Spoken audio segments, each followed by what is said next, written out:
Assalamualaikum warahmatullahi wabarakatuh. Perkenalkan, nama saya Hikmatun Nazila, NIM 2020 161169, Prodi Ekonomi Syariah, Institut Agama Islam Nusantara Batanghari.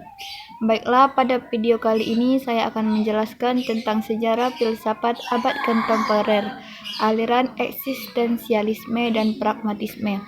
Pada video kali ini saya akan menjelaskan pragmatisme. Pragmatisme adalah suatu aliran yang mengajarkan bahwa yang benar adalah apa yang membuktikan dirinya sebagai benar dengan perantaraan akibat-akibat yang bermanfaat secara praktis.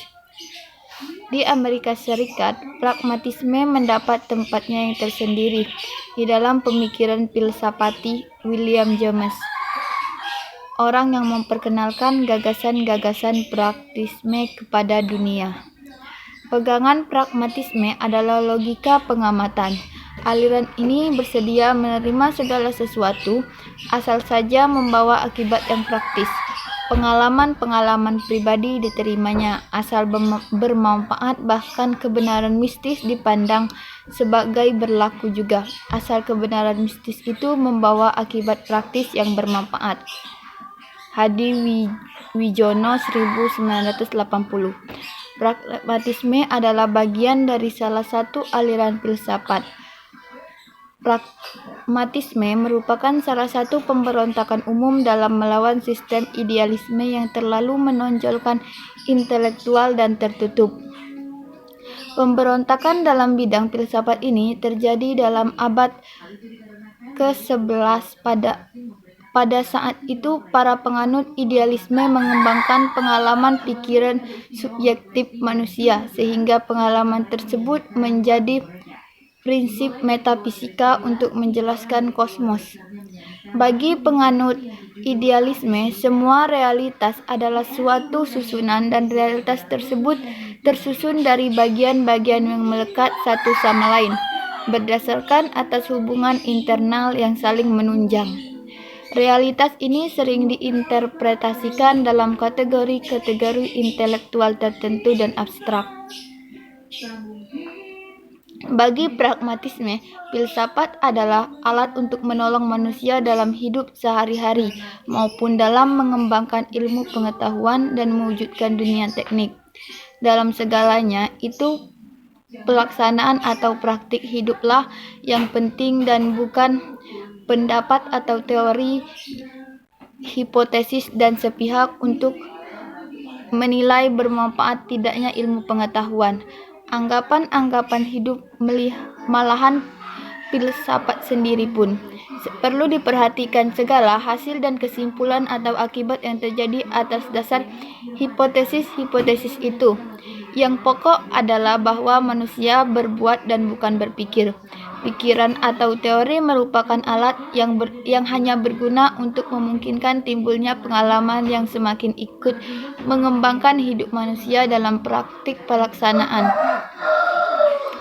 Yang kedua, eksistensialisme paling menonjol dirintis oleh Søren Kierkegaard, yang dalam semua karyanya menonjolkan penghayatan manusia sebagai penanggung eksistensinya. Bagi Kierkegaard, eksistensi menggenjala sebagai keberadaan menuju kehampaan belaka. Pencarian makna eksistensi akan selalu menyibukkan manusia, dan setiap usaha itu akhirnya akan membawa pada kesimpulan betapa hidupnya hampa makna, sehingga padanya membangkitkan kecemasan berlarut. Hasan 1996. Eksistensialisme pada prinsipnya adalah sebagai wujud perlawanan terhadap materialisme ataupun idealisme. Dengan materialisme hanya memandang manusia seperti memandang bahan yang tunduk pada hukum-hukum alam, fisika, kimia, dan biologi.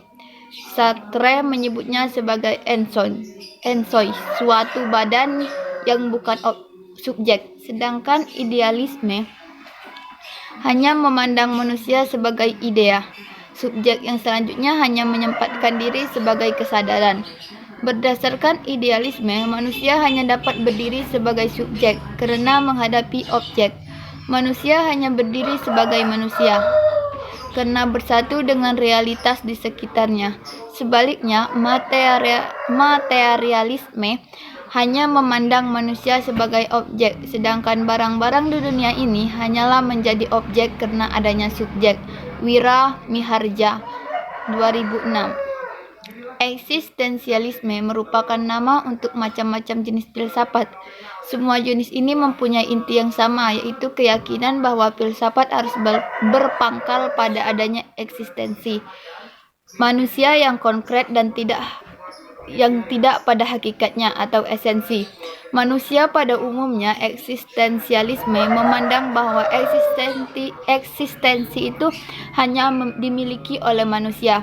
Adapun benda-benda lain tidak mempunyai arti tanpa manusia. Pendapat Descartes yang menyatakan, "Saya berpikir, maka saya ada," diganti oleh aliran ini menjadi, "Saya ada, maka saya berpikir." Adapun tokoh-tokoh aliran ini adalah Soren Kierkegaard pada tahun 1813 sampai 1855, F. Nietzsche pada tahun 1844 sampai 1900, J.P. Sartre pada 1905 sampai 1980, Gabriel Marcel pada tahun 1989 sampai 1973. Filsafat kontemporer adalah periode dalam sejarah filsafat barat yang dimulai pada akhir abad ke-19, ditandai dengan suatu proses profesionalisasi disiplin keilmuan